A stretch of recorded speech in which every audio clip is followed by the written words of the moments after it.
ഈ ഹബീബിനെ അള്ളാഹുവിനെ എന്തിനാണ് നിങ്ങൾ ഇങ്ങനെ അവര് എന്ത് തെറ്റാണ് താങ്കളോട് ചെയ്തത്? ഇന്ന് നമുക്ക് ഇവിടെ തന്നെ കൂടാ, എല്ലാം അറിഞ്ഞിട്ട് തന്നെ കാര്യം. അത് പറയൂ. വ്യഭിചാരം തന്നെയാണ്. എന്ത് നിങ്ങൾ അള്ളാഹുത്താല ഒരു മനുഷ്യന് ഹിദായത്ത് തരണമെന്ന് വിചാരിച്ചാലേ തരാൻ പറ്റൂ. എന്തോ ആയിക്കോട്ടെ, ഒരു നിങ്ങൾ മുസ്ലിമാണ് നിങ്ങൾ ഇങ്ങനെ പറയുന്നത്, പക്ഷെ ആണോ അല്ലെ എനിക്കറിയില്ലട്ടോ. ഞങ്ങൾ ഇങ്ങനെ നിങ്ങളെ പേര് കൊണ്ട് ഞാൻ വിചാരിക്കും നിങ്ങൾ മുസ്ലിമാണ്. ഒരു ഹൈന്ദവ സഹോദരൻ ഇങ്ങനെ പറയുന്നുണ്ടോ? അത് അയാളുടെ ഇഷ്ടല്ലേ. ഇപ്പൊ എനിക്കത് പറയുമ്പോ അയാൾ പറയണ്ടോ നോക്കണം. ഓക്കെ ഓക്കെ ഓക്കെ ഒക്കെ ശരി തന്നെ.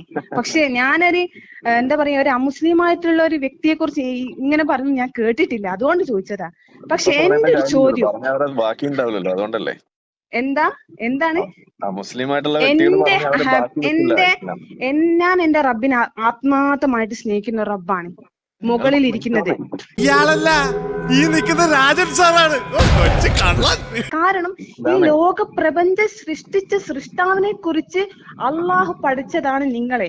ആ പഠിച്ച ഒരു അടിമ യജമാനെ കുറിച്ച് പറയുമ്പോൾ അത് മറ്റൊരു അടിമക്ക് ഭയങ്കര വിഷമാണ്. അള്ളാഹുവിനെ സ്നേഹിക്കുന്ന ഒരു അടിമക്ക് എന്ത് ശീലാവും? ഞാൻ എന്റെ റബ്ബിനെ ഒരിക്കലും മറക്കലും ഇല്ല. ഞാൻ അവനെ തന്നെയാണ് ഇബാദത്ത് ചെയ്യുന്നത്. അവതാ ബിസ്മില്ലാഹിർ റഹ്മാനിർ റഹീം ഖുൽ ഹുവല്ലാഹു അഹദ് ലം യലിദ് വലം യൂലദ് വലം യകുൽ ലഹു കുഫുവൻ നിങ്ങളോട് പറഞ്ഞിട്ട് കാര്യമില്ല. എന്നാൽ എന്റെ ഒരു മനസ്സ്, എനിക്ക് അള്ളാഹുവിനത്തിന് ആ സ്നേഹം കിട്ടാൻ വേണ്ടിയിട്ടാണ് നിങ്ങളോട് പറയുന്നത്. എനിക്ക് എന്റെ റബ്ബിനെ കുറിച്ച് പറയുന്നത് എനിക്ക് ഇഷ്ടമല്ല. കാരണം ഞാൻ ചോദിച്ചത് മുഴുവൻ ഞാൻ കണ്ടിട്ടില്ലെങ്കിലും കേട്ടിട്ടില്ലെങ്കിലും അറിഞ്ഞിട്ടില്ലെങ്കിലും എന്റെ റബ്ബിനോട് ചോദിക്കുന്ന എനിക്ക് കിട്ടുന്നുണ്ട്. എനിക്കെല്ലാം അവൻ തരുന്നുണ്ട്. അതുകൊണ്ടാണ് വികാരം ഒന്ന് അടക്കി വെച്ചിട്ട് കേൾക്കാൻ പറ്റും. നിങ്ങൾ വികാരം അത് ഇതൊന്നും പറഞ്ഞ ഇത് എന്നെ വളച്ചൊടിക്കാൻ നിൽക്കണ്ട. എനിക്കറിയാം നിങ്ങൾ എന്താ, നിങ്ങൾക്ക് ചോദ്യത്തിനുള്ള ഉത്തരം നിങ്ങൾക്ക് കിട്ടുന്നില്ല എന്ന് എനിക്കറിയാം. അതുകൊണ്ടാണ് നിങ്ങൾ ചേലാകർമ്മം ആ തൊലി എന്തിന് കളഞ്ഞു എന്നുള്ള ചോദ്യമൊക്കെ ചോദിക്കുന്നത്. പക്ഷെ നിങ്ങൾക്ക് അല്ലാഹു തആല നിങ്ങൾക്ക് ഹിദായത്ത് തന്നിട്ടില്ല, അതുകൊണ്ടാണ് നിങ്ങൾ ഇങ്ങനെ സംസാരിക്കുന്നത്.